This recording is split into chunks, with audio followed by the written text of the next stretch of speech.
Welcome my dear students to Historia de Filipinas. Sa parang ito ng pagpunta nyo dito sa museum, sa parang ito, Ano ba yan? Ang boring naman ito. Yan kasi, reklamo pa ng reklamo. Mapapagalitan na naman tayo kay Sir. Kaya nga, ikaw kasi di. Nagsalita ka pa, okay na sana si Sir eh. Sorry na, it's not my thing kasi. Okay, my dear students, again, welcome to Historia de Filipinas, the Museum of Unforgotten Story. Enjoy exploring this place. Ang ganda! Ang aesthetic talaga dito. Ito talaga yung pinunta ko dito eh. Okay, hindi ko alam kung interesado ka pala sa history.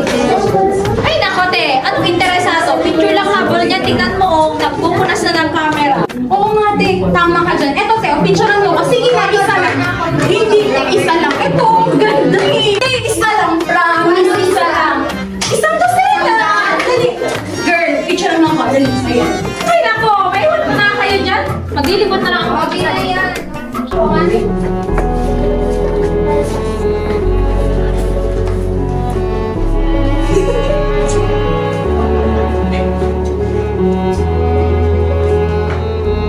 Uy!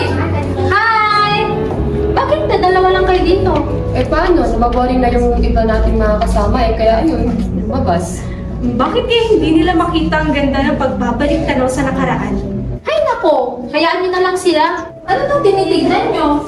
Siya lang naman ang nag-iisang Antonio Pigafetta. Antonio Pigafetta was an Italian scholar and explorer who joined the expedition. This is a story about the mysterious journey of a captain with determination to prove his mighty theory.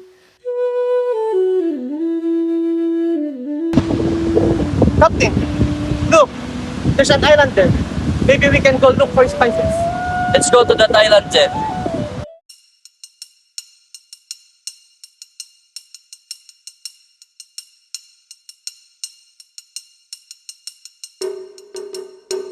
Kapatid, kamusta naman ang ating tribu? Wala po dapat kayong ipag-alala, mahal na dati. Mabuti naman kung ganoon, kapatid.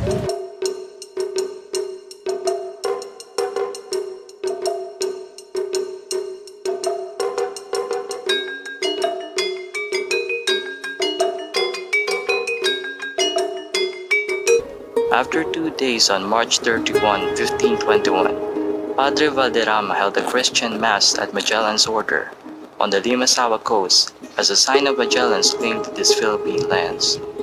He called at meeting the island of San Lazaro in the name of the King of Spain. Aside from the desire of the Spanish to discover new lands, they also wanted to spread Christianity.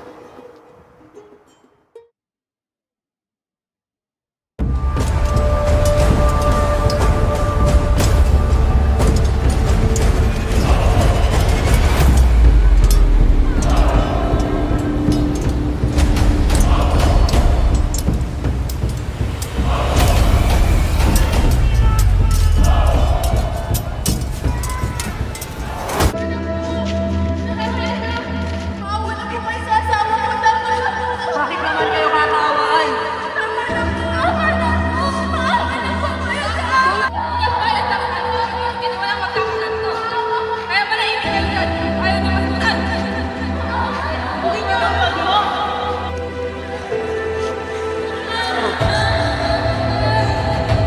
Huwag nating inaayaan na minamaliti na lamang tayo! Alam nating mas malaki ang ating binabayad na buwis kesa sa ating kinikita! Kaya hinihingi tayo sa inyo na mag-aklas laban sa mga Espanyol na sumakot sa ating bansa!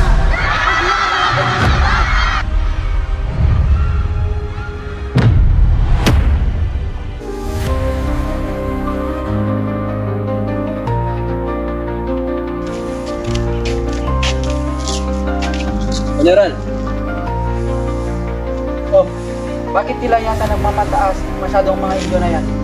General, sa tingin ko ang dapat sisihin sa pag-aaklas ay ang mga tatlong pari. Oh, sinong mga pari na yan? Kung gayon, takipin nyo sila at ibigay ang nararapat na kamatayan para sa kanila. Susunod, General!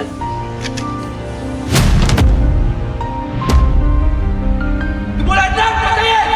Tatlong pari kinuti na yan!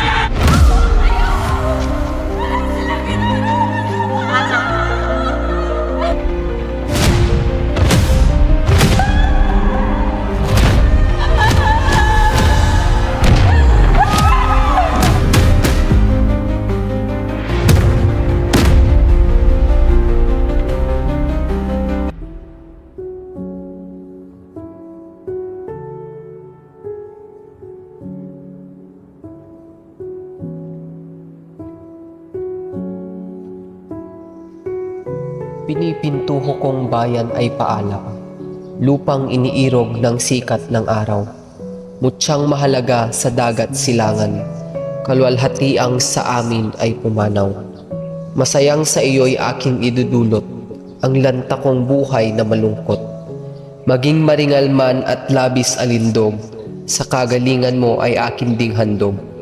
Sa pakikidigma at pamimiyapis, ang alay ng iba'y ang buhay na kipkip. Walang aga-agam maluwag sa dibdib, matamis sa puso at di ikahahapis. Saan man mautas ay di kailangan, sipres o laurel, liryo may patungan. Pakikipaghamok at ang bibitayan, yaon ay gayon din kung hiling ng bayan. Ako'y mamamatay ngayong namamalas, nasa silanganan ay namamanaag. Pakikipaghamok at ang bibitayan, yaon ay gayon din kung hiling ng bayan. Ang kulay na pula kung kinakailangan, na maitina sa iyong liwayway. Dugo ko'y isasaboy at siyang ikikinang, ng kislap ng iyong maningning na ilaw.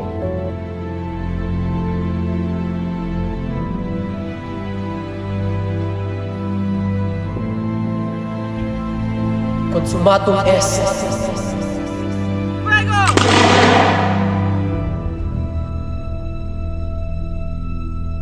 Ilang araw mula ngayon, sa gabi ng 29, sisimulan natin ang revolusyon.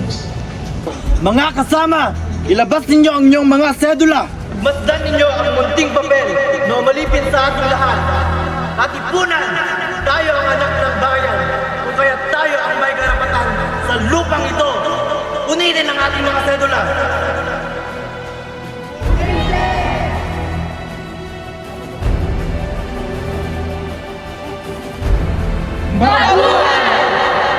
Mabuhay ang katipunan!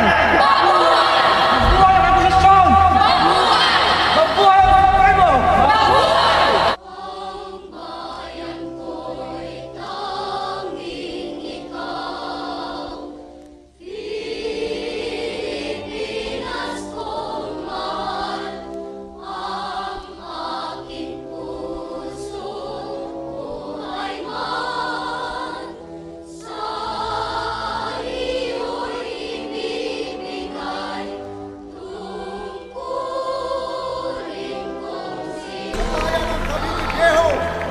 Lalawigan ng Cavite, ngayong 12 ng Hunyo, 1878, sa harap ko, Don Ambrosio Renzares Bautista, Auditor de Guerra at sadyang komisyonado na itinalaga upang ipahayag na at parangalan ang tanging araw na ito ng pamahalaang diktatorial sa Pilipinas ayon sa karatas ng kataas-taasang diktador Don Emilio Aguinaldo Infante. Tayong mga nagkakatipon, nagsilagda sa lupa nito ay pinahayag natin ngayon at pinasisinayan sa pangalan ng buong Pilipinas ang ating karapatang makapamuhay ng malaya at nagsasarili, hiwalay at kalag na kalag sa kapangyarihan ng Espanya. At ngayon, hawak ko na ang watawat na aking winabagayway sa harap nitong kapulungan at nanunumpa naman tayong lahat ng buong taimtim na ito'y mamahalin at ipagtatanggol hanggang sa kauli-uli ang patak ng ating dugo.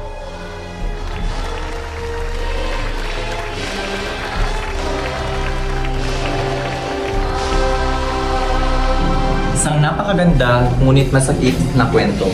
Kaya kayo mga kabataan, kayo ang pag-asa ng bayan. Nawa, isa kayo sa mga maging bayani na handa itong ipaglaban hanggang sa kahuli-hulian ng ating hinga. OMG! Nakaka-touch naman yung story nila! True girl, nakapantig ng puso.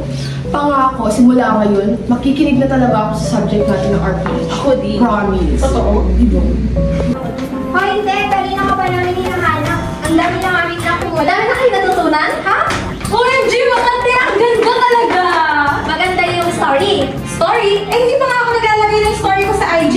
Ano yung sinasabi mong maganda? Ito, yung mga pics ko, ang ganda. IG worth it. Ang ganda, Teo. Ang ganda. Di ba? Ano yung sinasabi mong madami kayong natutunan? Anong natutunan? Sabi ko, marami kami nakunan. Ito ang dami.